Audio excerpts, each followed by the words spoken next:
গণহত্যার দায়ে অভিযুক্ত শেখ হাসিনাকে ফিরিয়ে দিতে ভারতের প্রধানমন্ত্রীর প্রতি আহ্বান জানিয়েছেন প্রধান উপদেষ্টা ডক্টর মোহাম্মদ ইউনূস। থাইল্যান্ডের ব্যাংককে বিমস্টেক সম্মেলন শেষে নরেন্দ্র মোদীর সঙ্গে দ্বিপাক্ষিক বৈঠকে সীমান্ত হত্যা বন্ধ ও তিস্তার পানি বণ্টন নিয়েও শীর্ষ দুই নেতার মধ্যে আলোচনা হয়েছে বলে জানিয়েছেন প্রধান উপদেষ্টার প্রেস সচিব শফিকুল আলম। আর ভারতের পররাষ্ট্র সচিব বিক্রম মিশ্রি জানিয়েছেন ঢাকার সাথে ইতিবাচক ও গঠনমূলক সম্পর্ক চায় দিল্লি।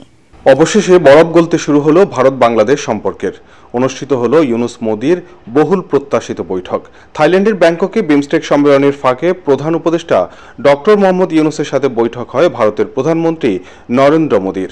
বৈঠক চলে প্রায় 40 মিনিট। মাননীয় চিফ অ্যাডভাইজার মহোদয় ইন্ডিয়ার প্রধানমন্ত্রী শ্রী নরেন্দ্র মোদীর সাথে বৈঠক করেছেন এবং বৈঠকে আমাদের সাথে যে পারস্পরিক স্বার্থ সংশ্লিষ্ট যতগুলো ইস্যু ছিল সবগুলো নিয়ে কথা হয়েছে। এ সময় ক্ষমতাচ্যুত হয়ে পালিয়ে ভারতে অবস্থান নেয়া শেখ হাসিনাকে ফিরিয়ে দেয়া, সীমান্ত হত্যা ও তিস্তার পানি বণ্টন ইস্যুতে কথা বলেন ডক্টর মোহাম্মদ ইউনূস। শেখ হাসিনার প্রত্যর্পণ বিষয়ে কথা হয়েছে। শেখ হাসিনা যে ওইখানে বসে অনেক ধরনের ইনসেন্ডিয়ারি কমেন্ট করছেন সেগুলো বিষয়ে কথা হচ্ছে।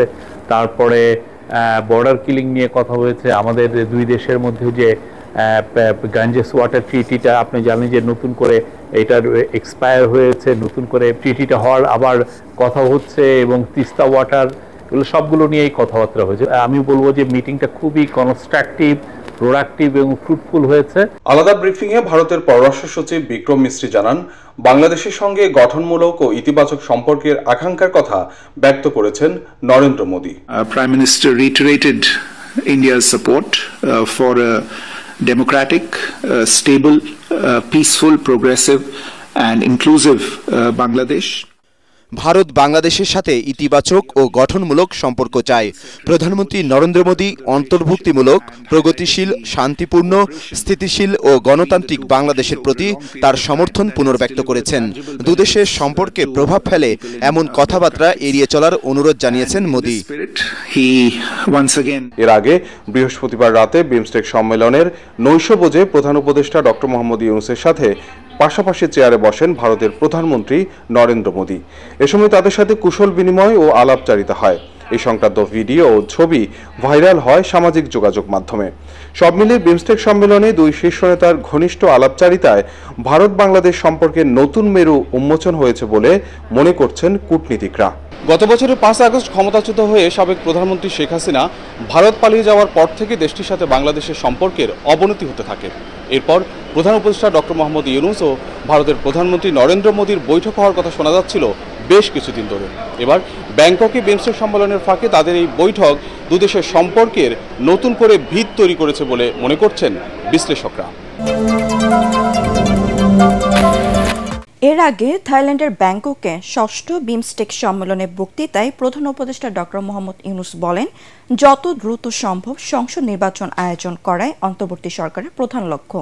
তিনি বলেন, প্রয়োজনের সংস্কার কার্যকর হলে অবাধ ও অংশগ্রহণমূলক নির্বাচন আয়োজন করা হবে।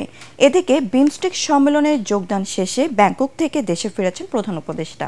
বিমস্টেক সম্মেলনের সমাপনী অনুষ্ঠানে যোগ দেন 7 সদস্য দেশের সরকার ও রাষ্ট্রপ্রধানরা।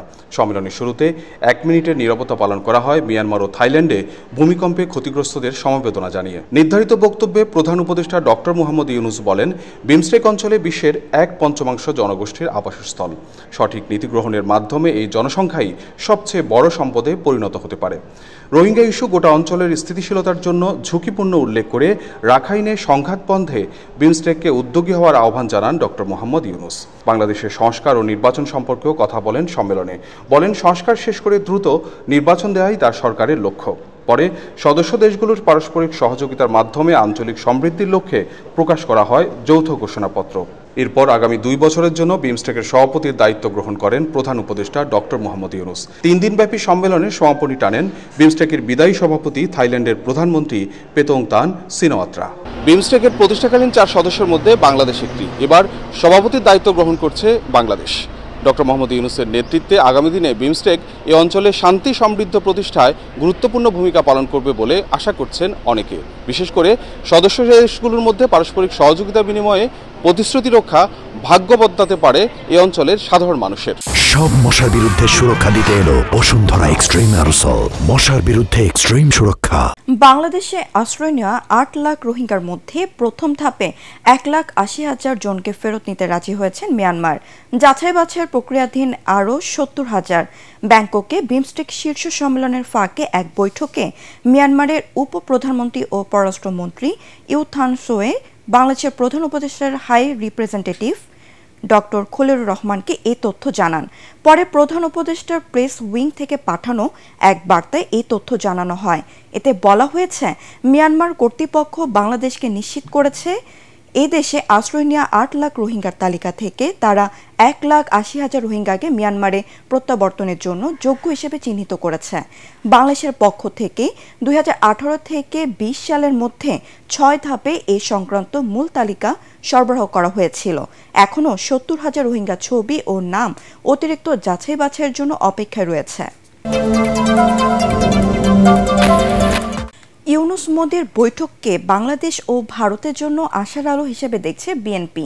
দলটির মহাসচিব মির্জা ফখরুল ইসলাম আশা, এটি দুদেশের জনগণের মধ্যে কল্যাণ বয়ে আনবে।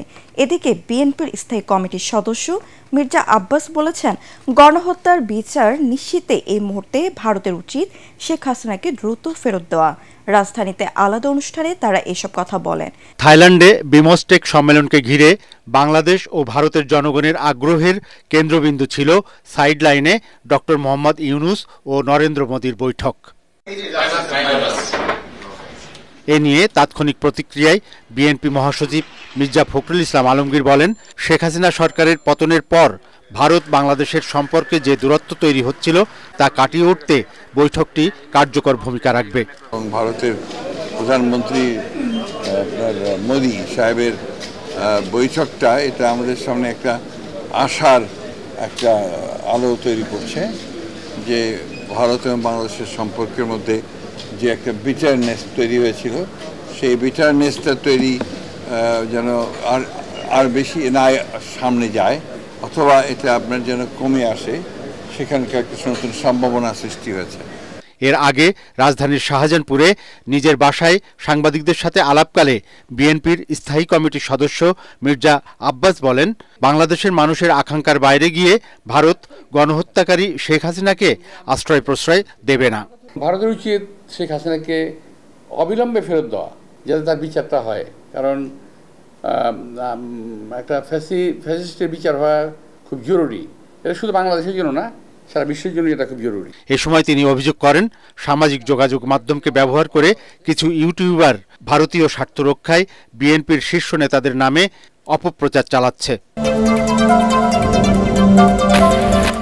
যুক্তরাষ্ট্রের বাড়তি শুল্ক আরোপে বাংলাদেশে তৈরি পোশাক শিল্প কঠিন চ্যালেঞ্জের মুখে পড়বে বলে মনে করেছেন কারখানার মালিকরা।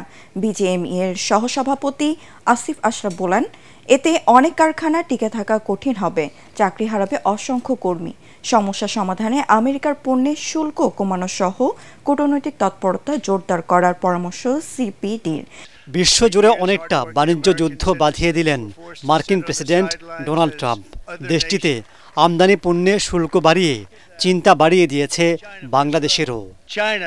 প্রতি বছর যুক্তরাষ্ট্রে $850 কোটি পণ্য রপ্তানি করে বাংলাদেশ, যার বেশিরভাগই তৈরি পোশাক। এতদিন এসব পণ্যে 15% শুল্ক দিলেও এখন দিতে হবে 37%।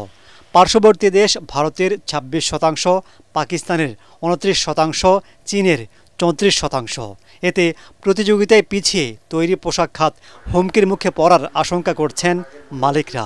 আমি তো বলবো এটা 2-3 ভাবে ইম্প্যাক্ট করবে। একটা হচ্ছে যে ডিউটি ইম্পোজ করার পরে জিনিসগুলি ওদের দেশে এক্সপেন্সিভ হয়ে যাবে, অটোমেটিক ডিমান্ড কমে যাবে। সো আমাদের দেশের মানে ব্র্যান্ডের চাহিদা কমে যাবে।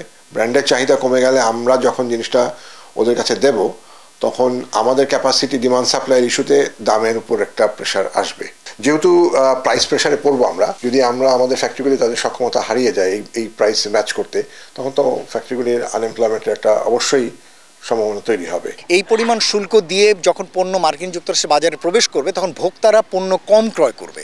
এবং কম ক্রয়ের কারণে বাংলাদেশ এবং অন্যান্য যারা একই ধরনের পণ্য রপ্তানি করে তাদের রপ্তানিতে এর একটা নেতিবাচক প্রভাব পড়বে। হয়তো বড় উদ্যোক্তারা পণ্য বহুমুখীকরণ করে তারা হয়তো টিকে যেতে পারেন, কিন্তু ক্ষুদ্র মাঝারি উদ্যোক্তাদের এই ধরনের সিচুয়েশন কে ম্যানেজ করা এটা ডিফিকাল্ট হবে। আমেরিকা থেকে বছরে $200 কোটি পণ্য আমদানি করে বাংলাদেশ। শুল্ক দিতে হয় 74%। প্রতিদানমূলক শুল্ক হিসেবে তার অর্ধেক 37% নির্ধারণ করেছে যুক্তরাষ্ট্র। এখন আমেরিকার পণ্যে শুল্ক কমানোর কথা বলছে সরকার। একই সাথে কূটনৈতিক প্রচেষ্টাও জোরদারের তাগিদ দিচ্ছে বিজিএমইএ ও সিপিডি। যেহেতু এটা রেসিপ্রোকাল ডিউটি ইম্পোজিশন হচ্ছে, আমরা যদি ওদের সাথে কোনো ডিউটি না রাখি, আমরা যদি জিরো ট্যারিফ করি, তাহলে অটোমেটিকই এখানে কোনো ট্যারিফ দেওয়ার সুযোগ থাকে না। অবশ্যই এটা কূটনৈতিক তৎপরতার মাধ্যমে করতে হবে। তখন হবে কি, যেসব জায়গাতে এই 29% ডিউটি ইম্পোজ হবে তার ব্যবসাটাও আমরা নিয়ে আসতে পারবো। মনে রাখা দরকার যে আমেরিকার এই প্রতিদানমূলক ট্যারিফ 74% থেকে যদি আমরা কমিয়েও আনি, তাও কিন্তু মার্কিন যুক্তরাষ্ট্রের সাথে বাংলাদেশের যে বাণিজ্য ঘাটতি সেটা যে অনেক উন্নতি হবে তা না। সেটি না হলেও কি আমেরিকা বাংলাদেশের ট্যারিফ কি কমিয়ে দেবে? উচিত হবে অন্যান্য দেশ যাদের উপরে বেশি মাত্রায় ট্যারিফ ইম্পোজ হয়েছে তারা কিভাবে মার্কিন যুক্তরাষ্ট্রের সাথে নেগোশিয়েট করে সেটা একটু দেখা। ঈদের ছুটি শেষে রাজধানীতে ফিরছেন কর্মজীবীরা।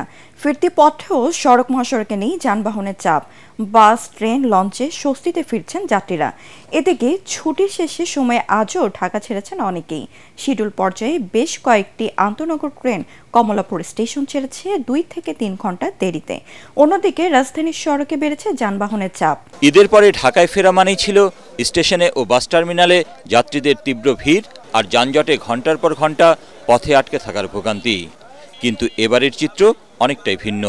ঈদের আগে ও পরে লম্বা ছুটিতে মানুষ পর্যায়ক্রমে ঢাকায় ফেরায় চাপ ছিল না বললেই চলে। তবে বাসে টিকিটের দাম বেশি নেওয়ার অভিযোগ করেন কেউ কেউ। ঈদ যাত্রা গত 10 বছরের তুলনায় আলহামদুলিল্লাহ অনেক ভালো ছিল। যাত্রা পথে অনেক শান্তি, অনেক স্বস্তি। আসলাম মোটামুটি একদম অল্প সময়ের মধ্যে। অনলাইনে কাটছি, তাও একটু ভাড়া বেশি রাখছে। ভাড়া 350 যাইতাম, 500 টাকা রাখছে। কমলাপুর রেলওয়ে স্টেশনে সব ট্রেন সময় মতো এসে পৌঁছেছে। যাত্রীর বাড়তি ভিড় না থাকায় বিড়ম্বনায় পড়তে হয়নি কাউকে। জার্নিটা খুব ভালোই ছিল, সকালবেলা ট্রেনটাও খুব ফাঁকা ছিল, যাত্রাটা অনেক স্বস্তির ছিল, সব মিলিয়ে ভালো। যারা ঈদে বাড়ি যেতে পারেননি, ছুটির শেষ সময়ে গ্রামের পথে ছুটছেন তারা। তবে এদিন কয়েকটি ট্রেনের শিডিউল বিপর্যয় হওয়ায় কিছুটা ভোগান্তি পোহাতে হয়েছে তাদের। এছাড়া বৃহস্পতিবার রাত 8টা থেকে 15 ঘন্টা রেলওয়ের সার্ভার বন্ধ থাকায় অনলাইনে টিকিট কিনতে পারেননি যাত্রীরা। 10টা ট্রেন এখনো আসে নাই, এই অলমোস্ট 2 ঘন্টা হয়ে গেছে। ট্রেন আসার তো কোনো নামগন্ধ নাই। টিকিট ছিল 8:30টায়, কিন্তু এখন পর্যন্ত ট্রেন আসেনি। 2-3টা ট্রেন একটু বিলম্ব গেছে, অন্যান্য ট্রেনগুলো সবগুলো ভালো আছে। প্রত্যেকদিন আসার বেশি চাপ থাকে পরে, কিন্তু এবারে দেখতেছি আসার এবং যাওয়ার দুই দিকে চাপ আছে। শনিবার শেষ হচ্ছে ঈদের ছুটি। রাজধানীর সড়কগুলোতে বাড়তে শুরু করেছে যানবাহনের চাপ। 2-1 দিনের মধ্যেই এই মহানগরী ফিরে পাবে তার চিরচেনা রূপ।